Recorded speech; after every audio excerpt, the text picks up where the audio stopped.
Queremos apresentar nosso querido irmão Jefferson Soteiro, amigo de longa data, que veio nos prestigiar na noite de hoje, vindo de Criciúma, né? Seja bem-vindo, querido. Obrigado.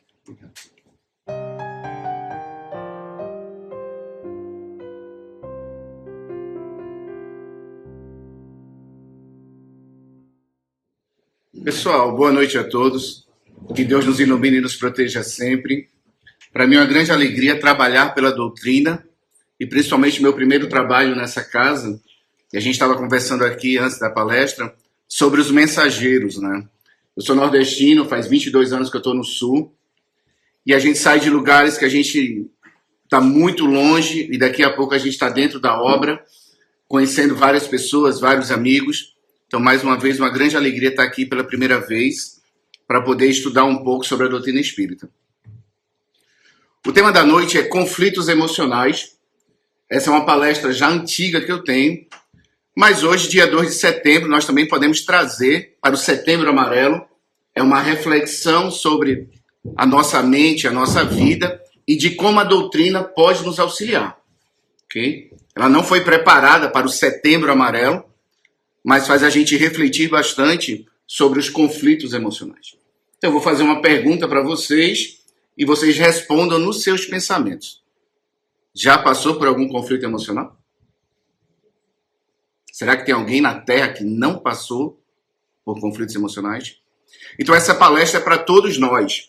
E a doutrina tem uma frase que diz o seguinte: o Espiritismo é uma doutrina consoladora e esclarecedora. Ela só consola porque esclarece. Então, vamos tentar entender essa primeira parte aqui. A doutrina tem 4 etapas. Primeiro, acolhimento. O segundo, consolo. Então, toda vez que nós estamos precisando de auxílio, nós vamos em busca. Então, nós vamos atrás de acolhimento, de consolo, de orientações e esclarecimentos. Então, no acolhimento e no consolo, geralmente a gente vai falar o que a pessoa quer ouvir, para que ela se sinta acolhida e consolada. No momento do esclarecimento e da orientação dentro da doutrina espírita, o que se fala é doutrina espírita. Se a pessoa vai aceitar ou não aceitar o pensamento espírita, é livre. O Espiritismo, Kardec nos diz que não tem como missão impor suas verdades. Mas imagina o seguinte, uma pessoa chega na casa espírita com suas dores e sofrimentos e quer um auxílio. Vai ser acolhido, vai ser consolado. Na hora do esclarecimento e da orientação, mais uma vez, tem que ouvir doutrina espírita. Se você vai concordar ou não, é um direito seu. Então, uma das mensagens, quando a gente já vai entender conflitos emocionais, é: a dor é uma bênção que Deus envia a seus eleitos. Está no Evangelho segundo o Espiritismo. Então, quando a dor é uma bênção, eu preciso de esclarecimento e orientação. Porque imagina o seguinte, qual dor é uma bênção? Será que é assim, esse tipo de dor é bênção? Essa não. Da mesma forma o perdão. Quando Jesus manda perdoar 70 vezes 7, ele não diz, isso aqui você perdoa, isso aqui você não perdoa. Então não tem nenhuma dor que não seja bênção na doutrina espírita. Só que a grande dificuldade é eu entender aonde está a bênção.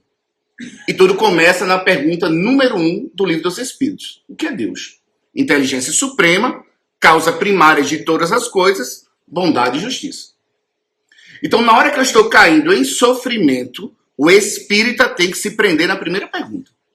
Por mais que seja difícil vivenciar essas dores, por mais que eu não entenda essas dores, Deus é bom e Deus é justo. Eu que não entendo aonde a bondade e a justiça de Deus está nesse meu sofrimento. Eles dizem pra gente, escolhi 3 obras pra gente fazer as reflexões. Evangelho segundo o Espiritismo, Justiça Divina do Emmanuel, Momentos de Saúde, da Joana de Anjos pelo Divaldo. Os conflitos emocionais em qualquer parte surgem na estrada de todos. Todo mundo, em algum determinado momento da sua vida, vai passar por conflitos emocionais. Você pode estar passando agora, você já pode ter passado, ou você vai passar. E todas as misérias deste mundo provêm da violação das leis de Deus, porquanto nenhuma infração delas deixa de ocasionar fatais consequências. Então, quando eu estou em sofrimento, os Espíritos vão dizer, o que vai tomar conta de mim é o meu egoísmo. Você está sofrendo, o seu egoísmo vai tomar conta. Porque comigo, porque na minha vida, olha o que fizeram comigo, olha o que a vida fez comigo. Então, quando eu estou utilizando o egoísmo, eu tenho alvo para culpar. Olha o que ele fez comigo, por exemplo. E aí toda a sua raiva, toda a sua mágoa, mesmo que você tenha 1000 razões para justificar o que ele fez com você, você está jogando a culpa para ele. Os Espíritos já vão fazer a gente modificar o nosso pensamento.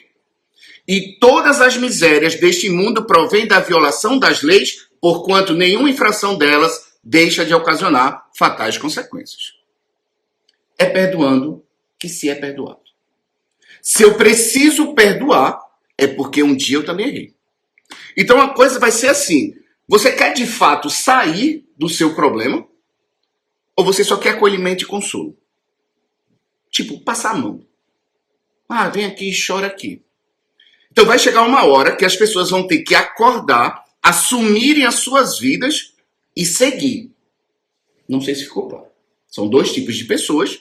Uma que vai sofrer e pode parar. E a gente sabe que num conflito emocional, dependendo da situação, pode levar essa pessoa a um suicídio. Então é um pavio que começa num conflito emocional, numa dificuldade emocional, que se não for bem tratada, ela pode levar ao suicídio. Ou, de fato, uma pessoa assume a responsabilidade e diz, preciso sair daqui. Então a doutrina vai chegar ao seguinte, nós temos grupos de estudo, nós temos palestra, nós temos atendimento, que a gente vai te auxiliar a sair daqui. Isso quer dizer, quando nós estudamos doutrina espírita, é para 2 situações. Para que você se entenda, resolva a sua vida e que você se fortaleça para auxiliar outras pessoas. Tem uma frase que eu gosto muito que diz, aquele que se desequilibra pelo desequilíbrio do outro, desequilibrado está. Aquele que está do lado de quem sofre é para auxiliar, não é para sofrer junto. Então, se eu tenho as minhas dificuldades, eu quero ajuda. Eu vou ter que trabalhar. Se eu quero auxiliar outras pessoas, eu tenho que me fortalecer para estar ao lado da pessoa, ela querendo ou não. Agora, se eu estou diante de uma pessoa que não quer, eu tenho que me fortalecer para não cair junto. Okay? Dizem pra gente que o desespero precisa ser evitado. Você está passando por uma dor emocional, eu uso sempre um exemplo assim. De 0 a 80 é o sofrimento. Do 81 ao 100, como uma reflexão de espaço. Então, nesse espaço de 0 a 80, o nosso orgulho e o nosso egoísmo está atacando as pessoas. Do 0 a 80, eu tenho jogado a responsabilidade para os outros. Do 81 ao 100, a complicação é minha. Olha o que Jesus diz. Quando Cristo diz, bem-aventurados os aflitos, o reino dos céus lhe pertence, não se referia de modo geral aos que sofrem, visto que todos sofrem que se encontram na terra. Mas poucos compreendem que somente as provas bem suportadas podem conduzi-la ao reino de Deus. Então, nosso objetivo é entender que todo mundo sofre na terra, como se aqui fosse um grande AA, Alcoólicos Anônimos. Todo mundo viria aqui, dizia, eu sou um alcoólatra em recuperação e contaria o seu problema. Se aqui fosse uma A, mas sendo uma casa espírita, cada um viria aqui e contaria o seu problema.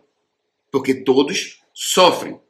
Mas eles estão dizendo o seguinte, poucos compreendem as provas e somente bem suportadas podem conduzi-lo. Então, o nosso objetivo é entender que de 0 a 80 faz parte da vida de todo mundo. Do 81 aos 100, que é a parte que pode me levar ao desespero, precisa ser evitado. Então, esses que sabem suportar suas provas, não chega a isso. Então, quando a gente vê uma pessoa entrar em desespero, é que ela perdeu totalmente o controle da sua vida. E por isso que a gente estuda. Por isso que não adianta simplesmente fazer prece. Porque tem um ditado popular que diz, né? Quanto mais eu rezo, mais desgraça aparece. Porque eu estou rezando, tentando me conectar com Deus, com a espiritualidade, mas eu não compreendo a minha vida. Então a gente faz orações na casa espírita, mas o mais importante é você compreender.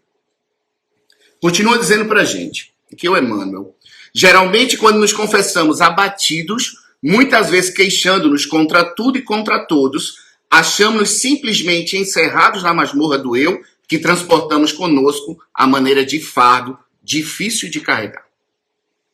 Ele está dando um perfil de uma pessoa, que pode ser o seu perfil, ou pode ser o perfil de alguém que convive com você.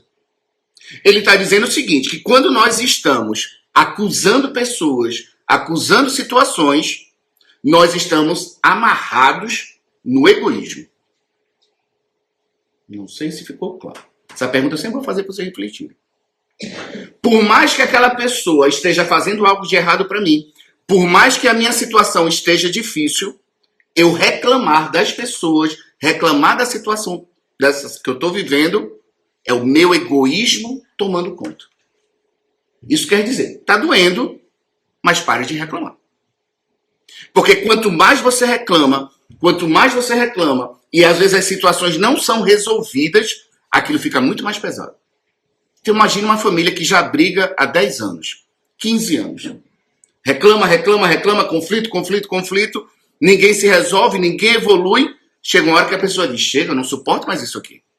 Porque cansa, é um peso. Isso pode ser no trabalho, isso pode ser numa casa espírita, isso pode ser dentro da nossa residência, aonde a gente estiver. Porque aonde tem espíritos imperfeitos, o orgulho e o egoísmo fazem parte. Então a gente tem a ilusão de achar, porque são amigos, porque são parentes, são pessoas perfeitas. Né? Senão a gente não teria a coisa chamada decepção, né? Poxa, eu pensei que era assim e é assado. É razoável que reflitas que não és a única criatura atravessando as sombras que te parecem excessivamente pesadas nos ombros. Nunca esqueça que outros choram e outros sofrem. O que ele está dizendo para a gente? Que se você está sofrendo, você vai entrar na masmorra do eu. Você só vai olhar a sua vida. Só a sua vida. E tem tanta gente sofrendo do nosso lado e a gente não consegue enxergar. Aí a gente muitas vezes fala assim, mas olha o que aquela pessoa está passando. Não, mas está doendo em mim. Então é compreensível que quando a pessoa está sofrendo, ela grite pelas suas dores. Mas eles estão dizendo para a gente que se você não estiver percebendo que outras pessoas sofrem, que outras pessoas choram, a pior dor do mundo é a sua. Aí eu pergunto para vocês. Será que alguém sofre mais do que vocês na Terra? Eu tenho certeza que alguém sofre mais do que eu. Então, se Deus é bom e Deus é justo para todo mundo, por que ele esqueceu de você? Porque se Deus é bom e Deus é justo, por que deixa aquelas pessoas que sofrem mais do que eu passar por aquilo? Então, se eu não compreendo Deus nessas dores, é muito difícil. Então, a doutrina diz o seguinte, fora da caridade não há salvação. Então, quando eu estou na masmorra do eu, é muito mais difícil eu sair se eu não estiver ajudando ninguém. Tá, eu e o André. Se acontece uma dor forte na minha vida, eu tenho o André como amigo e vários outros da casa espírita. Tenho o meu conhecimento espírita. Mas dependendo da dor, eu vou para o chão. Eu não sou perfeito. Mas eu tenho bagagens de conhecimento, eu tenho amigos e tenho o meu trabalho para suportar a minha queda. Agora quem não tem isso? Não sei se ficou claro. Então, muitas vezes a gente vai ver pessoas entrando em desespero, a gente já sabe que aquilo é uma bênção para ela, talvez a gente não diga para a pessoa porque ela não vai compreender, mas a gente já sabe que o que falta para ela é base para suportar a pancada que ela está passando. Então, a maioria das pessoas estão fazendo prece, pedindo a Deus para não sofrer. Isso é uma ilusão. O sofrimento faz parte da nossa vida. O que a gente tem que evitar é o desespero. Então, a doutrina tem como objetivo nos fortalecer para que a gente entenda que o sofrimento faz parte e que a gente evite o desespero. Agora, dizer que está doendo, gritar muitas vezes faz parte, porque dói. Continuam dizendo para a gente. Quando o desânimo se instala diante dos conflitos, sentimos-nos sem força e tudo parece ir perdendo sentido. Aqui a gente precisa refletir sobre duas coisas. Quando a gente perde o sentido, pode ser cansaço ou estresse. É uma coisa bem simples, mas tem que estar muito claro. Cansaço, você descansa e está tudo certo. Ah, eu tive uma semana cansada. Vou passar o final de semana em casa, semana que vem eu volto trabalhar. Mas se você está estressado, você pode passar um mês de férias, quando você volta para o trabalho, você continua cansado. Porque não faz mais sentido estar trabalhando. Não faz mais sentido estar no casamento. Não faz mais sentido estar nessa vida. Então, quando você não está feliz no casamento, você quer separar. Quando você não está feliz no trabalho, você quer sair. Quando você está feliz na sua região, você quer se mudar. Quando você não está feliz na vida, você quer se matar. Então, isso é natural. Faz parte do processo. Eu não quero isso aqui, eu quero outro. Agora, eu preciso chegar a uma conclusão se eu estou cansado e preciso de um tempo ou se eu estou estressado. E aí, Jefferson, quando eu estou estressado, não faz mais sentido. Aí uma pessoa chega para mim e diz assim, Jefferson, meu casamento não faz mais sentido. O que eu faço agora? Tudo que você fizer agora está errado. Por quê, Jefferson? Porque você não está em paz para decidir. Porque não tem escolha sem sofrimento. Se eu continuar casado, eu vou sofrer. Se eu separar, eu vou sofrer. O que é que eu faço? Se fortaleça. Estuda a doutrina, o evangelho, vá no psicólogo, procure um psiquiatra, se fortaleça para dizer, por mais que vai sofrer, eu preciso decidir isso aqui. Não sei se ficou claro para todo mundo. Então está todo mundo querendo resolver a sua vida sem ter a humildade de reconhecer que não está preparado. Muita gente chega para mim e diz assim, Jefferson, eu já tentei tudo. Você já estudou doutrina espírita? Não, então não tentou tudo. Não estou falando só de doutrina, estou falando doutrina porque eu sou espírita, estou dentro da casa espírita. Mas às vezes a gente cai na ilusão de achar que já tentou tudo. E aí o desespero vai vindo. E não é nenhuma palestra sobre obsessão. Porque quando a gente está sofrendo, espíritos influenciam muito mais. Aí vem o desespero, que é a sobretaxa de sofrimento que a pessoa impõe a si mesma. É comparável a certo tipo de alucinação, complicando todos os processos de apoio que a conduziriam à tranquilidade e ao refazimento. Então, o que a questão está dizendo é o seguinte, voltando àquele exemplo que eu dei. De 81 a 100 é um período que essa pessoa pode alucinar. Uma pessoa subiu um prédio de 20 andares e se jogou. Ela estava alucinada, obsediada, mas ela já não tinha mais controle da sua vida.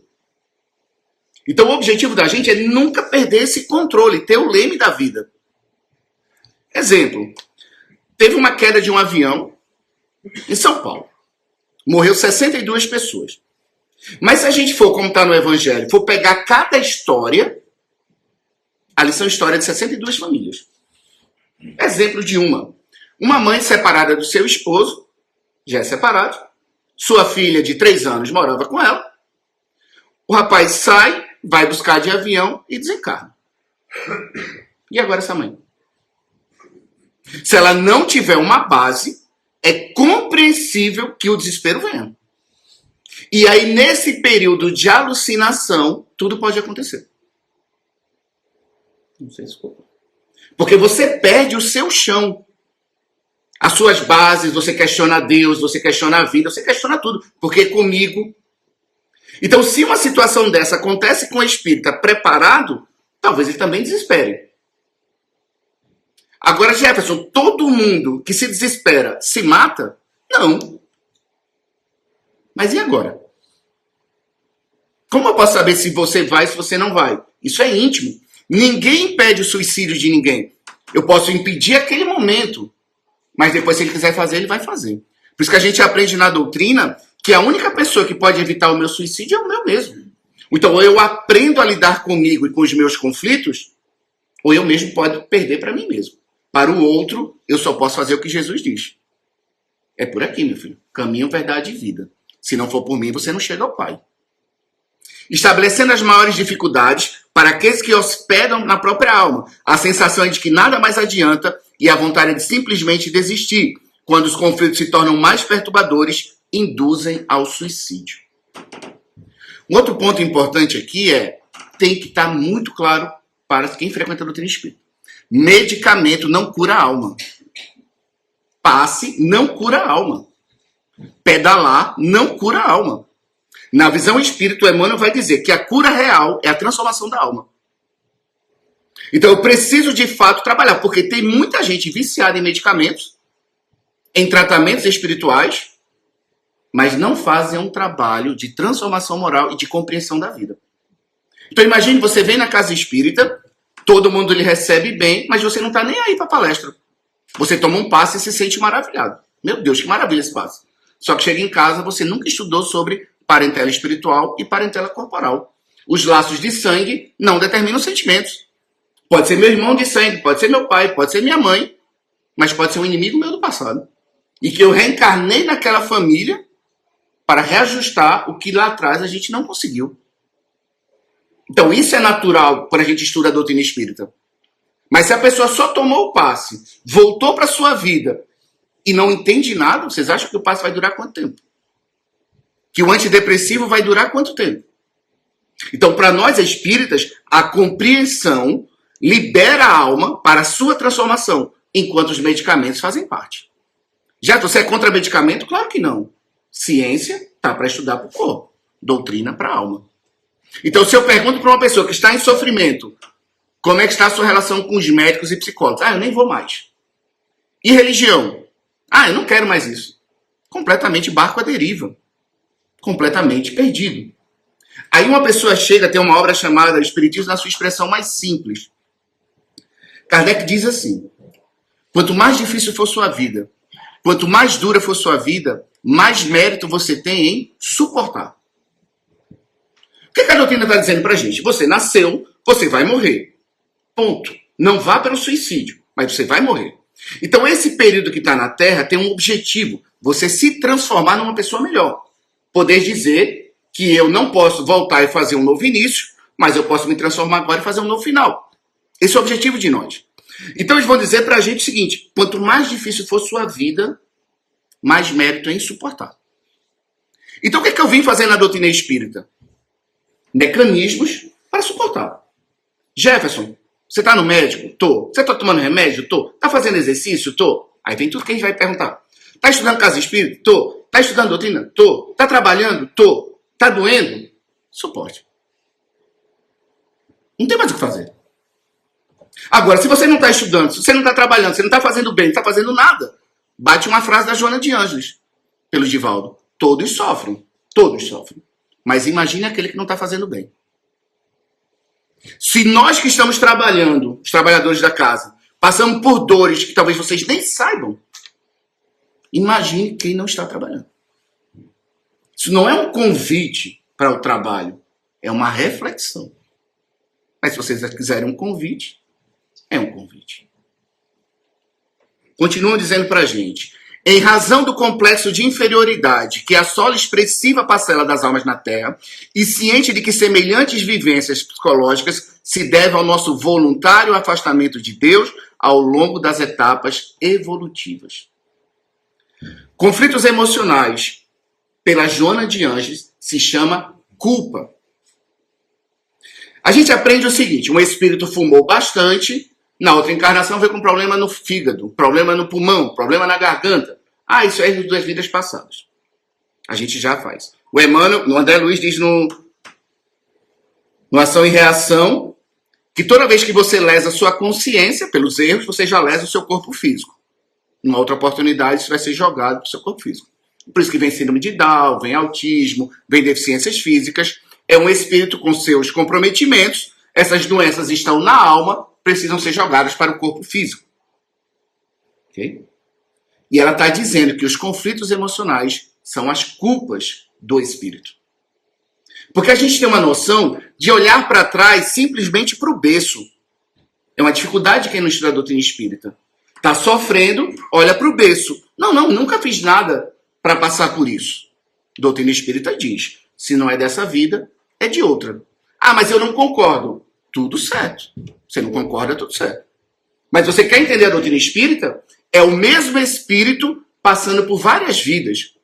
E aquilo que você faz de errado vai ser cobrado. Por isso que é perdoando que ser perdoado. A pessoa nunca fez mal a ninguém, mas está sofrendo, o mal fez. Nessa vida ou em outra. Então estão dizendo pra gente que a nossa categoria de espíritos ainda é rebeldes à lei de Deus. Então nós precisamos estar conscientes que essa dor é nossa, culpa nossa, e porque a gente não tem Deus perto da gente. Não sei se ficou claro. Então tem pessoas que passam a sua vida toda arrastando seus sofrimentos, questionando todo mundo, até a si mesmo, mas longe de Deus. E por isso que eu não saio da doutrina espírita. Não é só para ajudar as pessoas, porque é se doando, né? É doando que a gente recebe. Mas ele está dizendo o seguinte, quando você vê pessoas sofrendo, seja você, ou seja pessoas que você conhece, faça essa reflexão. Não são espíritos inocentes, por mais que aquela pessoa nessa encarnação não tenha essas culpas, mas não é um espírito inocente, precisa dessas dores para evoluir, e ele está completamente afastado do evangelho. Aí muita gente trata o evangelho como, isso aí eu não quero. Tem que estudar. Livre-arbítrio. Só que a gente tem que lembrar uma outra coisa, que está no evangelho chamado sobre filhos pródigos. Alguém lembra da parábola, da passagem? Exemplo simples, o pai tinha 2 filhos. Um rebelde disse assim, pai, me dá minha parte da herança e deixa eu viver o mundo. Deixa eu viver o mundo. Vá, meu filho. Isso é uma lição pra gente. O pai não prendeu. Então você tem que ter um certo desapego. Porque às vezes você quer que seu filho, seu marido, sua esposa, seu amigo, fique com você. E a pessoa quer viver o mundo. Desapego. Vai, meu filho. Só que chegou um momento que essa pessoa cansou de sofrer e voltou para a casa do pai. E o pai fez uma festa, matou um boi e fez uma festa. O outro irmão que nunca saiu de casa reclamou. Mas pai, ele estragou a vida, o senhor está aqui recebendo ele. Meu filho, ele voltou para casa. Só que aqui é um detalhe. Nós que estamos aqui somos filhos pródigos que voltamos para a casa do pai. Eu trabalho na casa do pai, o André trabalha na casa do pai, tem os trabalhadores da casa do pai e outros que frequentam a casa do pai. Talvez esse rapaz que voltou para a casa do pai na parábola tomou água e foi embora. Tomou passe e foi embora. Não ficou na casa do pai. Então, muitas vezes a gente vem tomar um medicamento e volta para o mundo. E o mundo vai continuar batendo. Seja você na casa do pai, ou seja você fora da casa do pai. Aí eu pergunto, onde é mais seguro? Onde é mais seguro? Já que a vida vai bater. Então eles dizem pra gente que não é a dor que muda a pessoa. As pessoas dizem, é pelo amor ou pela dor. A dor não muda pessoas. A dor pode levar uma pessoa ao suicídio. O que muda é a compreensão dessa dor na minha vida. Não sei se ficou claro para todo mundo. Por isso que eu preciso compreender por que essa dor na minha vida e por que eu preciso estar na casa do pai. Qual a importância para o Jefferson, dependente químico do álcool, há 22 anos limpo, fazer parte? É me fortalecer para não voltar para o meu vício. Agora, essa é uma escolha minha. Eu não posso escolher isso para outras pessoas. Aí ele diz, a Joana de Anjos diz pelo Divaldo, se preferires sofrer, terás liberdade para a experiência, até o momento em que te transfiras para a opção do bem-estar. Isso é muito duro para quem não estuda a doutrina espírita. Se você preferir essa vida, vá, meu filho. Eu vou me proteger e vou me fortalecer para quando você precisar, eu lhe resgate. Mas eu não vou obrigar você a viver uma vida que você não quer. É muito difícil isso. Quem trabalha com dependência química, e eu trabalho com dependência química, um dos momentos mais difíceis, eu repito isso sempre como mantra, é quando os pais têm que dizer para o filho, aqui você não dorme mais. Mas pai, eu vou morrer. Eu sou espírito e a morte não existe. Vai. Porque talvez seja lá no fundo do poço, entre se matar ou se recuperar. Na zona do desespero, na alucinação, ele diga, eu preciso realmente voltar para a casa do pai. E os pais têm que ter um desprendimento. Porque senão, dá comida, dá bebida, faz tudo para aquela criança, ou para aquele adolescente, ou para aquele adulto, ou para aquele idoso, e ele sai de casa de novo. Ele só vai utilizando, vai manipulando. Jefferson, ele é ruim? Não, ele é doente, doente da alma, obsessões, vícios espirituais. Ele ainda não sofreu o suficiente para aprender. Mas quem está do lado de quem sofre é para ajudar, não é para sofrer junto. O reloginho da gente passa rápido, mas tem um tempinho ainda. Se o passado fornece riquezas de experiência, nem sempre é o guia mais seguro para o presente. O que é que a Joana Diante está dizendo para a gente? Cuidado com o seu passado. Ele pode te ajudar muito, ou ele pode te levar a conflitos emocionais e destruir a tua vida. A fixação das imagens negativas, viciações e ressentimentos e hábito extremamente perturbador para o indivíduo que almeja a elevação espiritual. Indubitavelmente, a grande maioria dos espíritos atualmente encarnados na crosta terrestre possui lembranças tristes, mágoas, arrependimentos e traumas em maior ou menor grau. Olha o cúmulo do egoísmo. A pessoa viveu um casamento terrível. Terrível. Humilhada, traída, espancada. E se separou e conheceu uma pessoa maravilhosa. Disse, meu Deus, agora encontrei o homem da minha vida. E essa pessoa não consegue desapegar daquela pessoa do passado. O comportamento moral daquela pessoa fez ela conhecer essa pessoa maravilhosa. Então, assim, quando a gente vai estudar o Evangelho, eles vão dizer, perdoai não 7, mas 70 vezes 7. Amai os vossos inimigos. Aí o Emmanuel, pelo Chico, vai dizer assim, que a única forma que a gente tem de perdoar alguém 70 vezes 7 é saber que a gente fez igual ou pior, nessa vida ou em outra. Então, muitas vezes, nós nos colocamos numa posição de vítimas que é só para encarnados materialistas. Na doutrina, nós aprendemos, por mais difícil que seja, existem muitas injustiças na Terra e muitos de nós estamos passando, mas não tem nenhum espírito injustiçado. Se aquilo aconteceu com aquela mulher, talvez não seja para aquela mulher, mas é para aquele espírito. Precisa daquela experiência. Então, assim, ai, tadinha dela, tadinha de... A pessoa vai se colocando no vitimismo, dificilmente ela vai sair dessa situação. Porque ela, como está na situação de vítima, ela sempre vai acusar isso e aquilo. Então, quando a gente quer realmente assumir a nossa vida, eu fiz igual ou pior. Então, eu trago a responsabilidade para mim. Ela foi um instrumento que a lei usou para que eu sentisse a dor que eu causei. Então eu tenho que olhar para o passado entendendo esse processo. Porque senão eu vou continuar alimentando dentro de mim mágoas, raiva, tristeza, tendo uma vida maravilhosa. Então muita gente está preso no passado e não consegue viver uma vida equilibrada. Simplesmente por uma forma de ver a vida. Kardec tem uma frase maravilhosa que diz para a gente assim. A forma de você encarar a vida pode aliviar os seus sofrimentos ou agravar os seus sofrimentos. Voltamos para aquela mãe que a sua filha desencarnou num acidente de avião. Se ela for uma pessoa materialista, ela vai analisar a situação, perdi a minha filha e nunca mais vou ver. Vai torturar. Se ela tiver um pensamento espírita, vai dizer, a vida continua, a morte na infância é uma bênção, que tira o espírito daqui. Se a gente ama, a gente se reencontra. Qual que alivia mais? Acabou ou continua?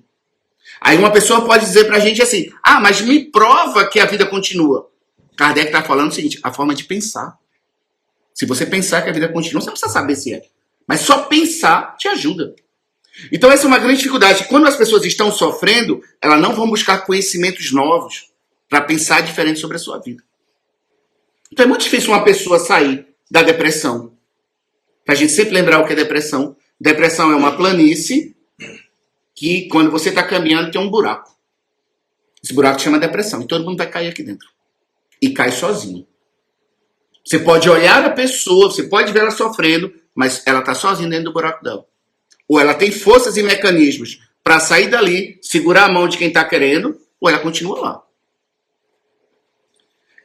Entretanto, tais impressões negativas só impactam mais significativamente a vida mental de cada um de nós quando, por invigilância, damos guarida a essas impressões e passamos a reviver em nosso mundo íntimo as experiências do passado.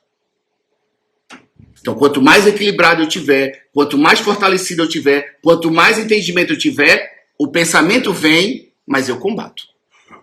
Porque se eu não combater esse pensamento que me leva ao passado, eu volto para aquela dor tudo de novo.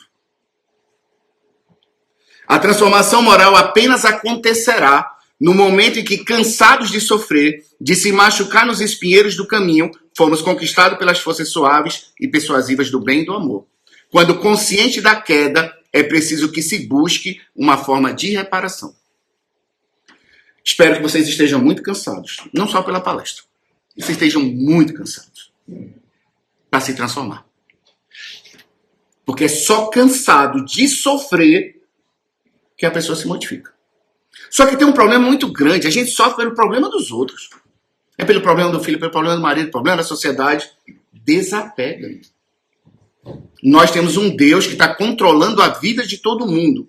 Se você quer ajudar as pessoas que você ama, se fortaleça. Porque a escolha é do outro. Você só responde por você. Agora tem que ter a consciência que você está à disposição e estudando e trabalhando para auxiliar.